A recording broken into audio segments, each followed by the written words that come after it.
আসসালামু আলাইকুম বন্ধুরা, আমি আজকে নিয়ে চলে এসেছি নারকেল তেল 15 মিনিটে কিভাবে বের করা যায় সেই রেসিপি। দেখুন রেসিপিটা কী করে করছি। প্রথমে আমি 4টা নারকেলকে ফাটিয়ে নিয়েছি। নারকেলগুলো কিন্তু সব গজা হয়ে গেছে।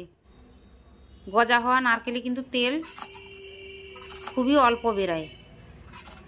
এমনি কিন্তু ভালো নারকেলে তেল বের করবেন, অনেকটা তেল বেরায়। এবারে নারকেলগুলোকে কিছু কিছু নারকেল শুকিয়ে গেছিলো, আমি ওগুলোকে কুচিয়ে নিয়েছি। কুচানো হয়ে গেছে নারকেল আমার। এবারে আমি অর্ধেক অর্ধেক, এতগুলো নারকেল একসঙ্গে বাটবো না বলে অর্ধেক অর্ধেক করে বেটে নিচ্ছি। বাটা হয়ে গেছে। আমি সবটা নারকেলকে এবারে একটু উষ্ণ গরম জল করে নিয়েছি, আঙুল দিয়ে ওই জন্য ডুবিয়ে দেখালাম। এবারে নারকেলগুলোকে কিন্তু মিক্সিতে বেটে আমি গরম জলে দিয়ে ভালো করে তাকে চিপড়ে জলগুলো বের করে নিব। এবারে আমি ছেঁকে নিচ্ছি।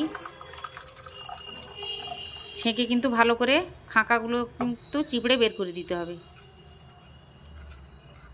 রেসিপিটা কিন্তু অনেক তাড়াতাড়ি হয়ে যায়। অনেকে নারকেল তেল কিন্তু গ্যাস অনেক বেশি খরচা হয় বলে অনেকে মারতে চান না ঘরে।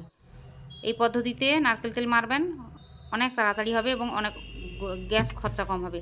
আমি এবারে পুরোটা দুধ বের করে আমি ফ্রিজে রেখে দিয়েছি সারা রাতের জন্য।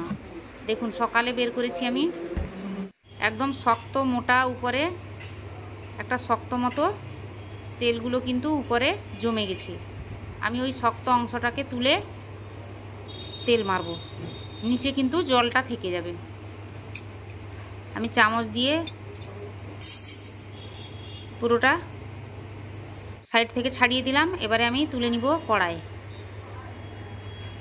দেখুন পুরো কিন্তু শক্ত মতো পুরোটাই উঠে গেছে।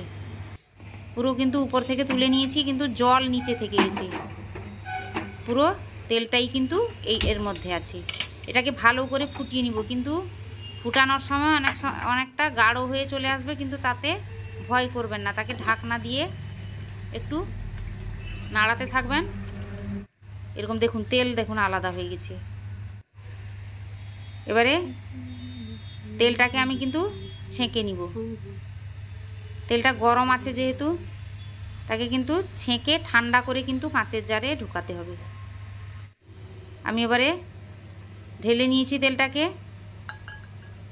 দেখুন সুন্দর একদম পরিষ্কার তেল হয়েছে। এই তেলটা কিন্তু খুবই উপকারী। রেসিপিটা ভালো লাগলে লাইক করুন, কমেন্ট করুন, শেয়ার করুন এবং সাবস্ক্রাইব অবশ্যই করবেন। নিচে দেওয়া বেল আইকনটি ক্লিক